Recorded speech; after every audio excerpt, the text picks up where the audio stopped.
Hello बच्चों, कैसे हैं आप सभी। मुझे उम्मीद है कि आप बड़े अच्छे होंगे और बेहतरीन ढंग से पढ़ रहे होंगे।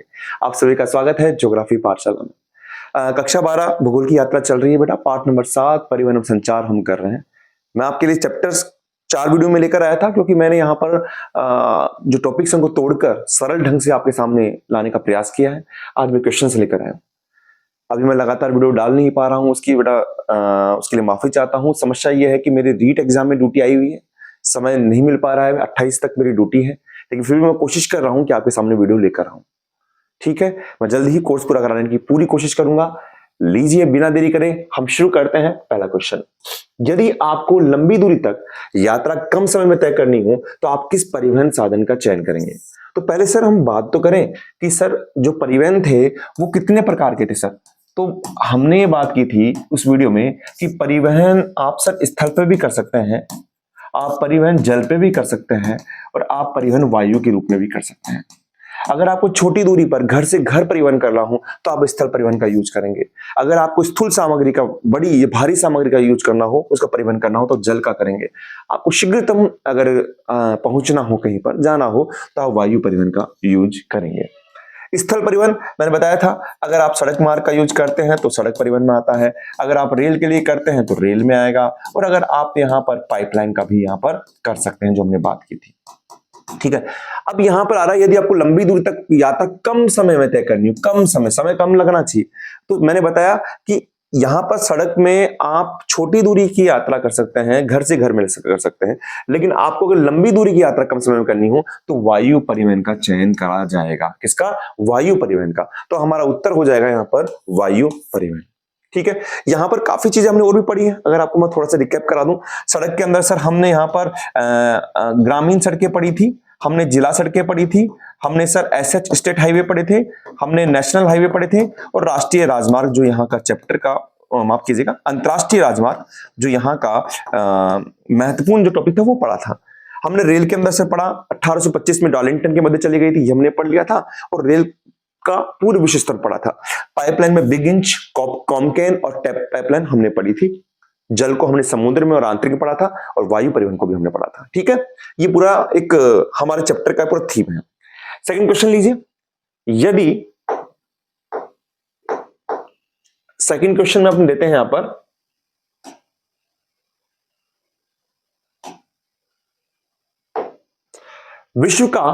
विश्व का सबसे लंबा रेल मार्ग कौन सा है? सबसे लंबा रेल मार्ग, तो रेल मार्ग की बात करें तो हम यहां पर आएंगे आपके पास में। मैं बताना चाहूंगा आपको मैं कि रेल मार्ग की बात कहां कर सकते हैं। अगर रेल मार्ग की बात करें तो सर रेल मार्ग आपने कौन कौन से बताए थे?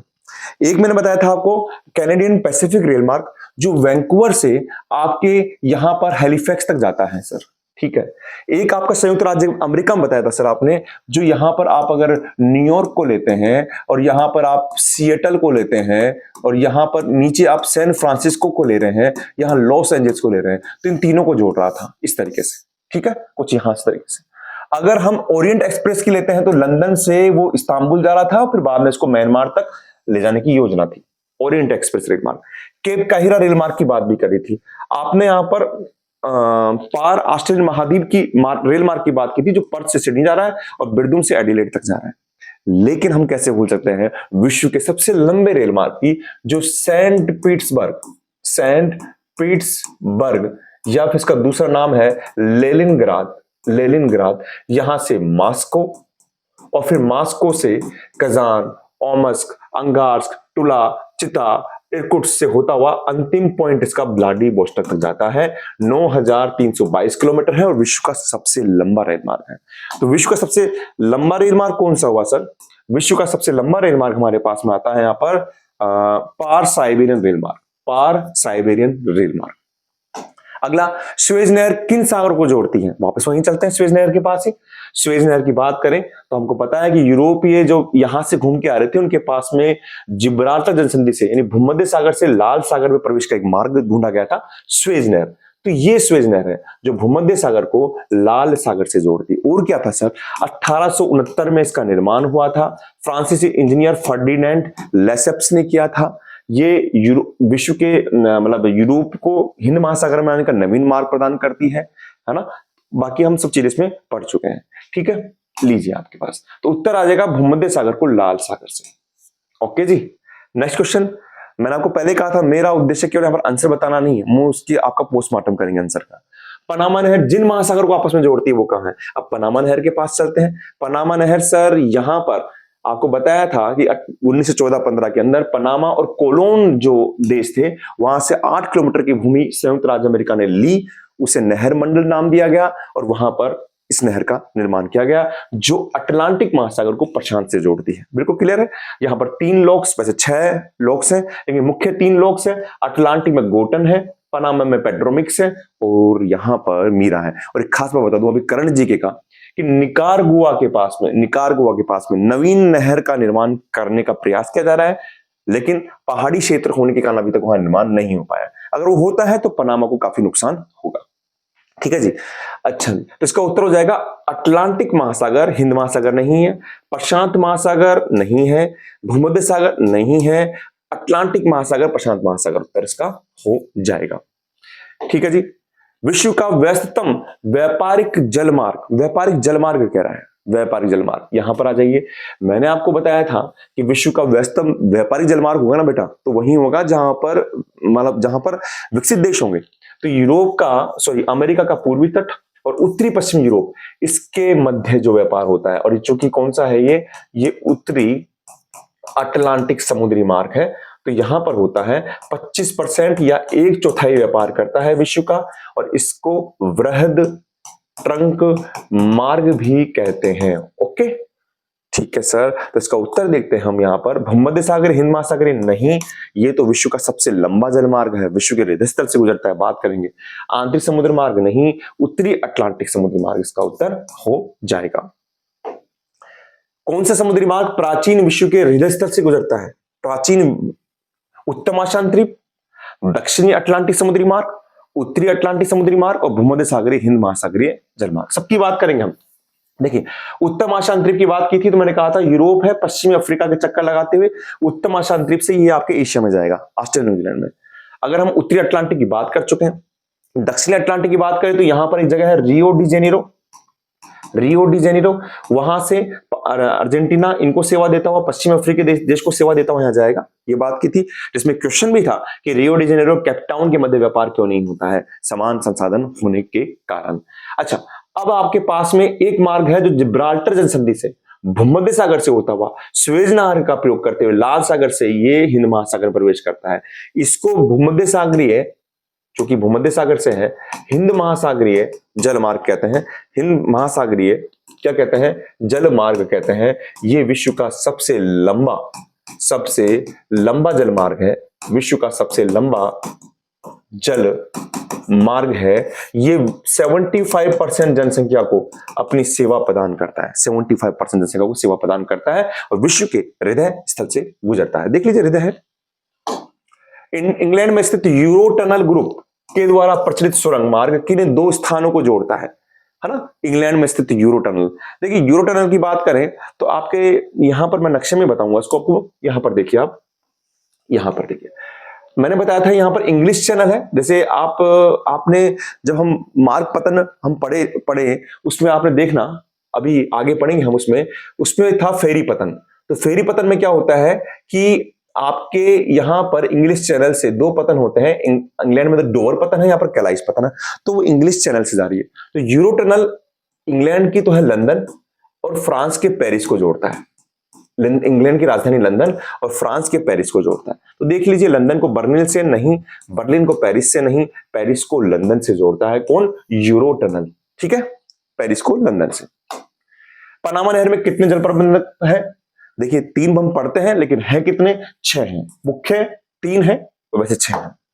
किस देश में रेल घनत्व तो सर्वाधिक पाया जाता है?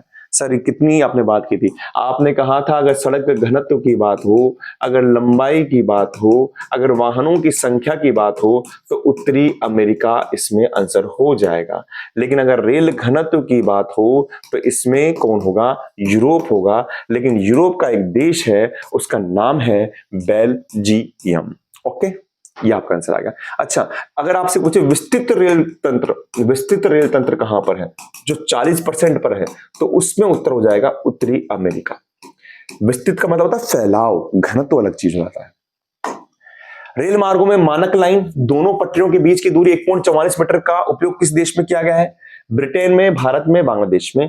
ठीक है, तो इसका उत्तर है ब्रिटेन में किया गया है। कहां पर किया गया है? ब्रिटेन में किया गया है। देखिए बेटा, मुझे उम्मीद है कि आपको ये क्वेश्चंस समझ में आ रहे होंगे। पूरे चैप्टर की ब्रीफिंग हो रही है, मैं हर क्वेश्चन की बात कर रहा हूं। मानक लाइन की बात करें तो हमको पास में सर 4 लाइन थी। एक तो सर ब्रॉड गेज थी, जिसकी लंबाई, इसकी चौड़ाई 1.5 मीटर से अधिक है। फिर उसके बाद मीटर लाइन है सर, जो 1 मीटर के करीब है। फिर उसके बाद में आपके पास में मानक लाइन है जो 1.44 है। और फिर आपके पास में नैरो गेज है। भारत द्वारा आर्यभट्ट का प्रक्षेपण किया गया था 19 अप्रैल 1979 में। 19 अप्रैल 1979 में। 19 अप्रैल 1979 में। छोटी दूरी के लिए परिवहन का कौन सा साधन सर्वाधिक उपयुक्त है? बात कर चुका हूं, छोटी से दूरी के लिए या घर से घर के लिए, तो यहां पर होगा सड़क परिवहन। क्या होगा? सड़क परिवहन।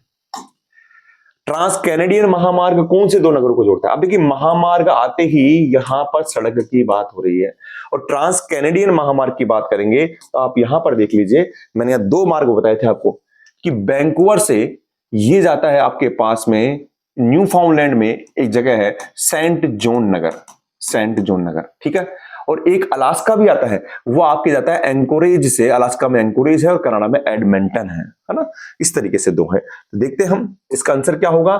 एडमंटन से एंकोरेज, ये तो अलास्का महामार्ग है सर। महामार्ग का मतलब सड़क मार्ग हो गया सर। बर्लिन से पेरिस नहीं है। वैंकूवर से सेंट जॉन हो गया। सेंट जॉन कहां पर है? ये न्यू फाउंडलैंड द्वीप में है। न्यू फाउंडलैंड द्वीप में है। ओके। अलास्का, ये क्वेश्चन आ गया, अलास्का राजमार्ग कहां है? तो ये भी किया था हमने, पेरिस से डार्लिंगटन नहीं, लंदन से स्कॉटलैंड, एडमंटन से एंकोरेज। एंकोरेज कहां पर है? अलास्का में है। और एडमंटन कहां पर है? कनाडा में है। एडमंटन कहां पर है? कनाडा के अंदर है। वोल्गा जलमार्ग स्थित है। काफी इंपोर्टेंट क्वेश्चन है, और आपको बताया भी था, मैंने जोर भी दिया था कि वोल्गा का संबंध कहां से है? रूस से है ना, तो रूस से। आपको बताया था मैंने, एक वो आपके पास थी ना कैथकॉन, एक जो आपके पास में पाइपलाइन थी, वो यहीं से क्या करती है? पेट्रोल प्राप्त करती है। भारत का सबसे लंबा महामार्ग 4, 5, 6 या फिर 7? तो उत्तर हो जाएगा 7। देखिए, बताया था, ये श्रीनगर से कहां जाता है? कन्याकुमारी जाता है। और ये जो उत्तर दक्षिण गलियारा है ना, उसी में से गुजरता है। पूर्व से पश्चिम गलियारा कहां था? पोरबंदर से सिलचर था। ओके जी। विश्व में प्रथम सार्वजनिक रेल मार्ग का कब शुरू किया गया था? सार्वजनिक रेल मार्ग बताया था मैंने आपको 1825 में शुरू किया गया था, और भारत के अंदर 1853 में किया गया था, मुंबई से ठाणे के बीच 34 किलोमीटर का। तो इसका उत्तर हो जाएगा 1825। देख लीजिए आप यहां पर 1825, यहां इसका उत्तर हो जाएगा 1825। आपको नहीं दिख रहा हो तो यहां पर देख लीजिए। विश्व में प्रथम सार्वजनिक रेल मार्ग किन 2 स्थानों को जोड़ता है? अभी बात की थी, स्कॉटलैंड से डार्लिंगटन। बिल्कुल सर, स्कॉटलैंड से डार्लिंगटन के मध्य किया गया था। वहां पर औद्योगिक क्रांति चल चुकी थी, इंग्लैंड में ही हुआ है। बाकी लंदन में नहीं है, पेरिस में नहीं है, बर्लिन में नहीं है। बर्लिन कहां है? जर्मनी में है बेटा। जर्मनी में अच्छी गुणवत्ता वाली त्रिभुगामी सड़कों को क्या कहा था? बिल्कुल एक छोटी सी लाइन दे रखी है आपकी आरबीएससी में, छोटी सी। क्वेश्चन मैंने सोचा आ जाए तो क्या करेंगे, तो वहां पर दे रखा है कि जर्मनी में अच्छी गुणवत्ता वाली सड़क आती है, तो ब्रैकेट में नाम दे रखा है, और ब्रैकेट में कर रखा है ऑटो वाहन। तो ऑटो वाहन जो है वो जर्मनी में अच्छी गुणवत्ता वाली उत्तरगामी सड़कों को कहा जाता है ऑटो वाहन। क्या कहा जाता है? ऑटो वाहन, जर्मनी में। तो बेटा इसी तरीके से आपके लगभग सारे क्वेश्चन हो चुके हैं। मैंने इन क्वेश्चनों के साथ में पूरी चैप्टर की ब्रीफिंग करी है, आपके सामने पूरा चैप्टर वापस लेकर आया हूं। उम्मीद है कि आपको अच्छे ढंग से समझ में आया होगा। मिलता हूं नेक्स्ट चैप्टर में इसी ही उत्साह के साथ में। आप बस यूं ही पढ़ते रहें, अपना ध्यान रखें। थैंक यू बेटा।